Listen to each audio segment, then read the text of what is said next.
Hello বন্ধুরা, চলে এলাম আবহাওয়ার খবর নিয়ে। আজ 6 তারিখ শনিবার, জানুয়ারি মাস 2024। আজকের আবহাওয়ার খবর কী রয়েছে?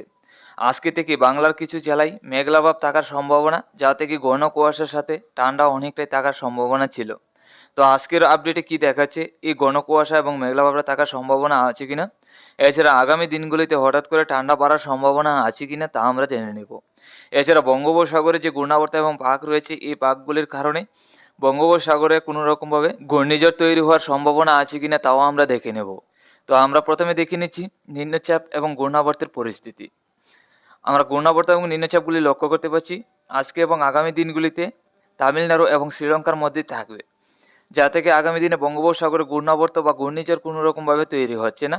ছোটোখাটো ঘূর্ণাবর্ত এবং পাক থাকবে। এই পাকের কারণে শ্রীলঙ্কা এবং তামিলনাড়ুর মধ্যে বৃষ্টি হবে আগামী দিনগুলিতে। এখন আমরা চলে যাচ্ছি বাংলার জেলায় জেলায় মেঘলা বা মেঘ প্রবেশ করার সম্ভাবনা। তো মেঘ আজকের দিনে কেমন থাকবে, কোন কোন জেলায় কী পরিমাণ মেঘ থাকার সম্ভাবনা আছে। আমরা চলে এলাম মেঘলাভাবে। আজকে সকাল থেকে লক্ষ্য করতে পারছি বাংলাদেশের উত্তরে রংপুরের সাইড নিয়ে কিছু মেঘলাভাব রয়েছে, আমাদের ত্রিপুরার উত্তরের সাইড নিয়ে কিছু মেঘলাভাব, আসামের শিলচর এবং বাংলাদেশের সিলেটের দিকে কিছু মেঘলাভাব। এছাড়া শিলিগুড়ি আলিপুরদুয়ারের দিকে রয়েছে কিছু মেঘলাভাব। আজকে দুপুরের মধ্যে গেলে এই মেঘলাভাবটা শিলিগুড়ি, আলিপুরদুয়ার, গুয়াহাটি, বাংলাদেশের উত্তরের রংপুর এবং রাজশাহীর দিকে থাকবে। এছাড়া বাকি জেলাগুলি মোটামুটি পরিষ্কারই। আজকে সন্ধ্যা রাত্রির মধ্যে এই মেঘলাভাবটা রংপুরের সাইড নিয়ে গুয়াহাটির দিকে থাকবে, শিলিগুড়ি, আলিপুরদুয়ারের দিকে। আগামীকাল সকালের দিকে আরও কিছুটা মেঘ আমরা প্রবেশ করার সম্ভাবনা লক্ষ্য করতে পারছি, কলকাতা হয়ে বাংলাদেশের দিকে প্রবেশ করতে পারে। দেখুন তেমন মেঘ কিন্তু প্রবেশ করছে না আগামীকাল, কলকাতার দিকে মেঘটা থাকবে, বাংলাদেশ ত্রিপুরার দিকে কিন্তু কোনো রকমভাবে বেশি একটা প্রবেশ করছে না। তো আজকের দিনে হালকা পাতলা কিছুটা মেঘলাভাব থাকবে শিলিগুড়ি, আলিপুরদুয়ার, বাংলাদেশের রংপুর এবং গুয়াহাটির দিকে। এছাড়া বাকি জেলাগুলি মোটামুটি পরিষ্কার থাকবে, যা থেকে বৃষ্টির কিন্তু সম্ভাবনা নেই। মেঘলাভাবটা থাকবে আজকে দুপুর পর্যন্ত। আমরা চলে এলাম তাপমাত্রায়। আজকে দুপুরের মধ্যে বাংলাদেশে থাকবে 24 থেকে 25, আমাদের ত্রিপুরা, আসামে শিলচর, শিলিগুড়ি, আলিপুরদুয়ার, গুয়াহাটির দিকে 24 থেকে 25। তো বেশি একটা গরম থাকবে না, হালকা পাতলা গরম থাকবে। আজকে রাত্রের মধ্যে বাংলাদেশে থাকবে 16 থেকে 17 ডিগ্রি তাপমাত্রা, হালকা পাতলা ঠান্ডা। আসামে শিলচর, শিলিগুড়ি, আলিপুরদুয়ার, গুয়াহাটির দিকে 16 থেকে 17, এইদিকেও হালকা পাতলা ঠান্ডা থাকবে।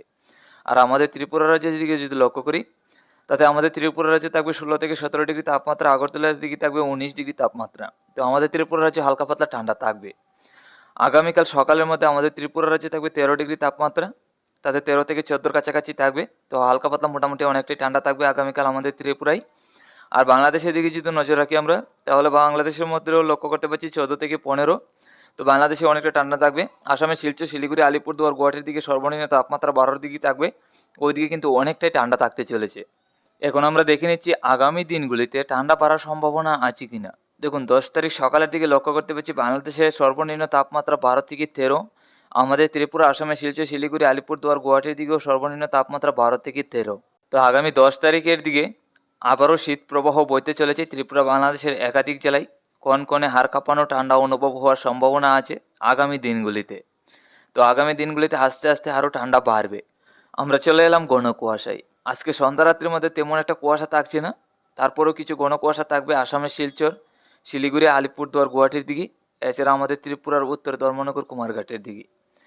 আগামীকাল সকালের মধ্যে আমরা লক্ষ্য করতে পারছি সম্পূর্ণ বাংলাদেশি ঘন কুয়াশা আমাদের ত্রিপুরা, আসামে শিলচর, শিলিগুড়ি, আলিপুরদুয়ার, গুয়াহাটি, এদিকে সম্পূর্ণ জেলাগুলির মধ্যে একদম ঘন কুয়াশা থাকার সম্ভাবনা।